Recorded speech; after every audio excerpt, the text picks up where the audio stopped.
Hello everybody, welcome back once again to the Final Fantasy VI Pixel Remaster Perfect Stats Guide. So we finished up the events in Zen and got Sabin back. Now it's time to head on over to Moblitz. I always come up to the Chocobo Stable up here because it is a long walk over to Moblitz, and I'm still trying to not get into random encounters, and the Chocobo is going to help out with that.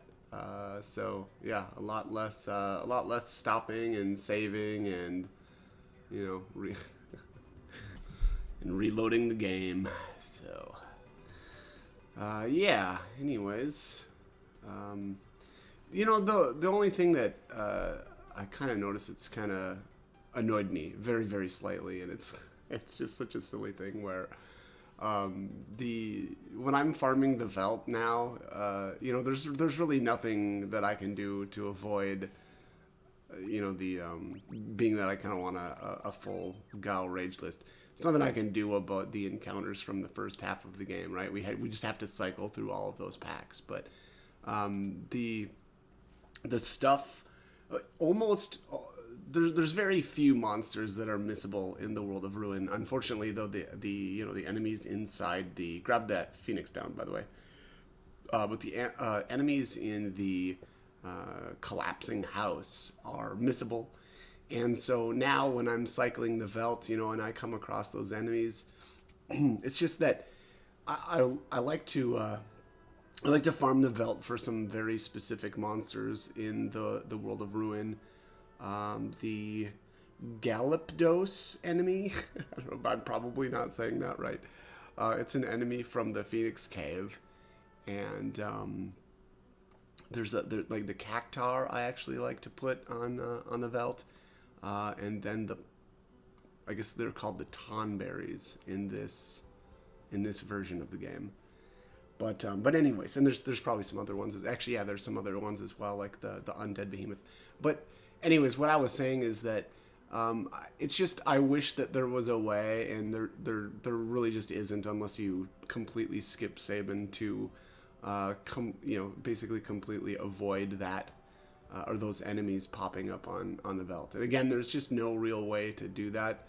I mean, I suppose other than actually that yeah, I guess that's not really true. I should say there's not a way to do it and make sure that Gao gets a complete rage list, because honestly I could have just saved, used quick saves to get through the house and then not opened the chests with the Night Stalkers, but that's not going to work out if we want a full rage list. So actually, and that would actually, I think, mess up the achievement for the chests as well, although I suppose I already got that, so that's less of an issue. But anyways, yeah, so here the events of whatever, I guess the end of the World of Balance are kind of being shown here, with the children of Moblitz losing their parents.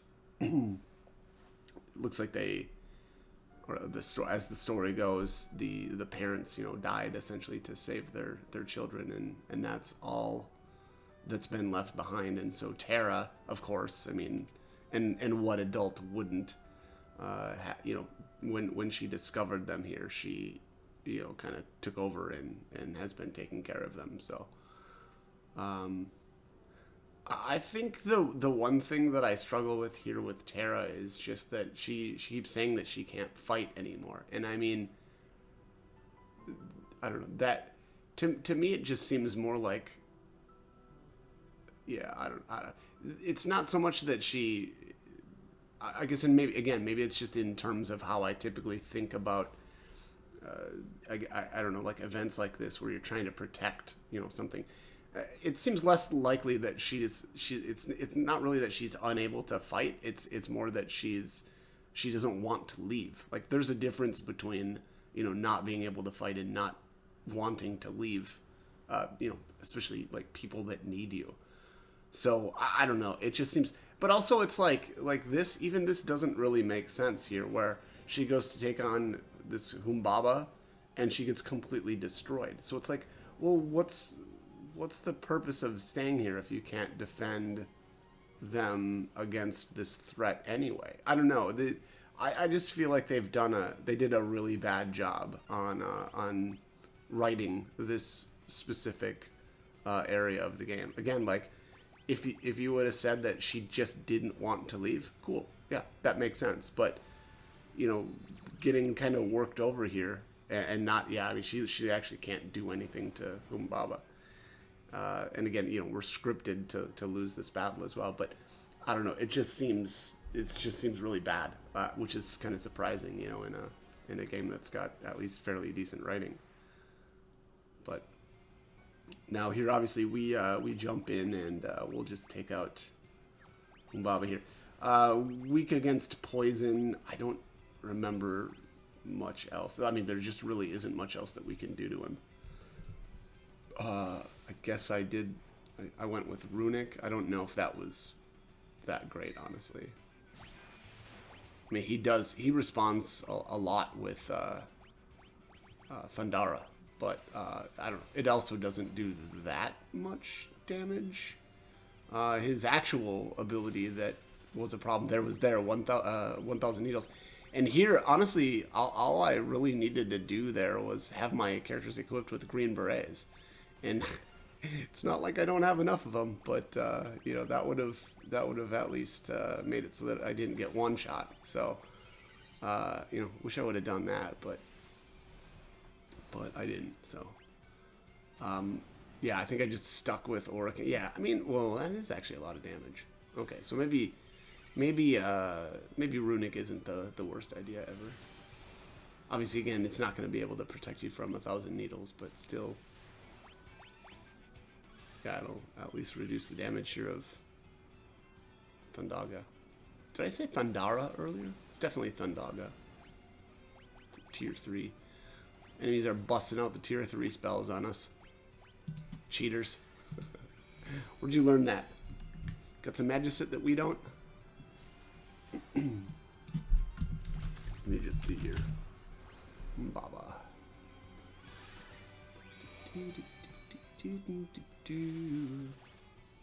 Oh yeah. Yeah, the first Humbaba battle is just completely immune to like everything. Oh yeah, he's still basically immune to everything. You can't do anything cool to him. But he's weak against poison, and he absorbs lightning. Huh, okay. Well, maybe that was obvious from the fact that he is casting that on himself constantly. Or casting that on us, I suppose. Yeah, which also means that it's probably not a good idea to use Reflect Rings. I don't think I've ever tried that, but I mean, I don't know how much that would heal him for, but that would be a problem, right? If he was constantly, yeah, which I don't know. It must not be that bad. I mean, if he's only doing, what was that last time? 200 damage to us. Although I suppose did I throw I bet I threw a shell on her. Which, yeah, is a decent idea, I think. Reduce that Thundaga damage. Or wait, or was it? Now I'm questioning if it was Thundaga or Thundara. Jesus. Let's see here. What is Thundaga? Oh, no, it's both. Oh, shoot. Okay, yeah. Yeah, he uses both. Thundara or Thundaga. Huh, okay. Well, that makes a little bit more sense. I feel better now that I wasn't just completely... Well, I mean, I'm still a little bit confused, but... here's Fenrir. Now, this is still... If this looks strange and Celes has those spells completely learned already, that is because this was still footage from... Yeah, well... The original... It's not footage, I guess, from pre-patch, but it's... the file itself is... Some of it is pre-patch, where... the Espers were able to be glitched, and so there's a couple of spells that I'll have beyond what we normally would at this point, which now when I'm looking at it, it's like, oh yeah, really dude, you could have just, I don't know, probably started a brand new game, but I don't know.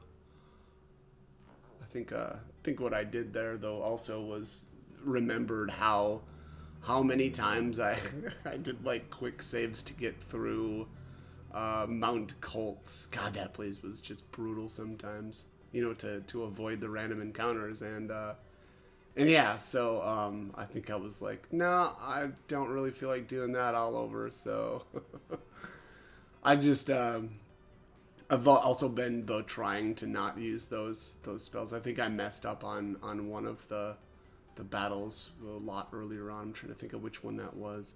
I used like an Osmos, you know, where I really shouldn't have because we wouldn't have had access to that spell. But yeah, it was I don't know, pretty feels bad. Anyways, all right, we have arrived in Nikia, and here we finally actually get to buy some, I would say, really good equipment. The Rune Blade, not so much, but the Enhancer is amazing. I love these weapons. I grabbed 3 of them there. I'll probably have one for Celes here, as well as I'll eventually grab one, or I'll put it on Edgar, and then Terra as well. I just the fact that they give it's something like 7 magic, and then I think it's 20 magic evade is just amazing. So definitely going to be using those. Now here, this is, and I have to apologize. This is old footage that I had to cut in here because when I came through here for this playthrough, I must have turned off my capture card software, and so I lost a little bit of footage here. So it's really if the quality looks like crap, that is why. So yeah, again, unfortunately, I messed that up, and the stuff up until the cave is actually old footage. But yeah, anyways, not the end of the world. Luckily, I had some, another video laying around that I could grab from. But all right, so what we're doing here is we're looking for Gerard, who is I love that it's just Edgar's name. I guess spelled in a different way, or using the letters of Edgar's name and rearranging them to get Gerard, which is it's pretty brilliant. And it's pretty obvious that it's him, although they did a little bit of a palette swap for the time being, which is kind of cool too. And here you have to speak with the thief that's sitting down at the table inside the bar, and then come outside and speak with Edgar twice. Actually, technically, this looks like 3 times. And that will allow us to jump onto the ferry and get to South Figaro. And here, it's pretty obvious that that this is actually Edgar. The only problem that I have with this whole chain of events is how. I mean, it is just so unbelievable that Edgar wouldn't say something to Sabin, his twin brother. I mean, you could maybe make an argument to not say anything to Celes, but Sabin, it's just too hard to believe. Now, that said, though, it is written with the idea that you might not have Sabin at this point, but I think that it would have been a better idea to either not allow you to get Sabin, right? Because then this makes a lot more sense, or to force Sabin and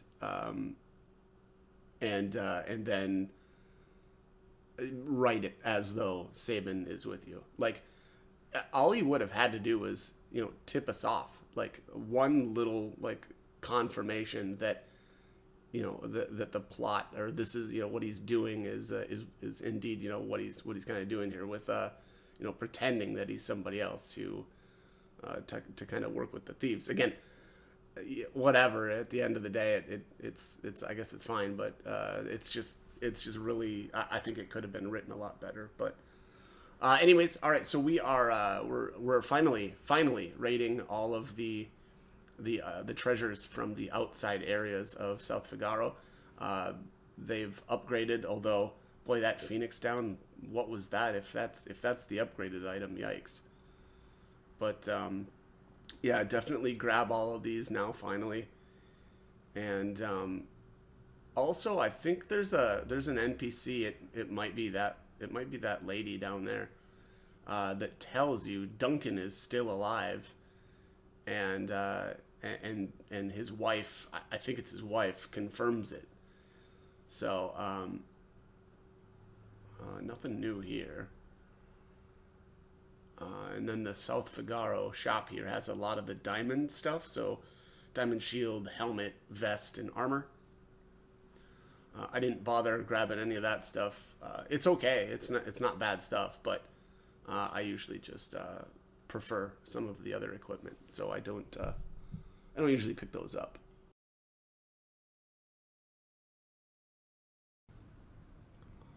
Let's get rolling. Oh man, this quality is so bad. There's only about a minute or two more of this, and then it gets back to my actual footage. But yeah, this looks pretty rough. All right. So we need to head in here to the inn, and Edgar is upstairs. Nothing really fantastic here at the relic shop. Although they've got an upgraded selection, I guess, so that's nice. Alright, here he is. Wait, I'm on my way to help. You followed me here? Or Edgar, aren't you? Boss, everything's ready, let's go. Case of mistaken identity, dear. Give it up. Of course I'm getting text. Jesus. This time it's thieves. That girl doesn't get any rest. Yeah, so it seems like the the inn and the bar are always kind of hopping. There's always a bunch of people here. Jesus. There we go. The gang of thieves left town. All right. So at this point, I'm gonna grab a chocobo and ride on over to the cave. Because as you know, I didn't want to get into any random encounters. I'll also add one thing in here as well. So once we get into the cave area, the monsters, Jesus, yeah, look at this quality is just trashed. Okay, well, right here is where we get to the actual good footage here. There, right. All right, we're back to the good footage here. Thank goodness. All right, so here is the the imposter Siegfried, and I like that he tells us to basically wait here, and that he's going to clear out the monsters. And yeah, spoiler alert: if you wait there, nothing happens. He doesn't do that for you. There's the upgraded X potion. I think actually technically that was available during the World of Balance during Locke's scenario, but I don't take the time to go over there to grab it then. And then there was the High Ether, and that is an upgraded that is only if you've not picked up that chest until now. So definitely grab those. And then the third chest, we already got during Locke's scenario. That was the Thunder Rod that was upgraded from, I don't know what the base item was, but if you wait until the World of Ruin, that upgrades one final time actually to the hero ring, but hero rings are easy enough to get a hold of now, and yeah, I really wanted to get that Thunder Rod to beat the tunnel armor quickly. Here, Siegfried again, or the imposter Siegfried, is in the back there stealing another chest. Same as he does there in the Phantom Train. So I don't know. I always thought that was kind of interesting. Here. And it's probably obvious there that Gerard is Edgar. He's checking on the people to, make sure that they're okay. It looks like they're suffocating down here, or they're running out of oxygen because the castle is stuck. I think even one of the NPCs in one of the towns says something to that effect. So. Again, being that it actually is Edgar, obviously he's stopping to check on them to see if they're okay and alive. But anyways, so the enemies within the I guess the basement area here of the castle are the same as the South Figaro Cave. They all end up, you know, in the same pack as yeah, I guess the you know, I should say the formations are all the same. It's basically considered one area here for the castle basement and the cave combined. But all right, anyways, I am, yeah, looking like we're about out of time for this one. So as always, I hope the guide was helpful and hope you join me for more videos. Thanks for watching.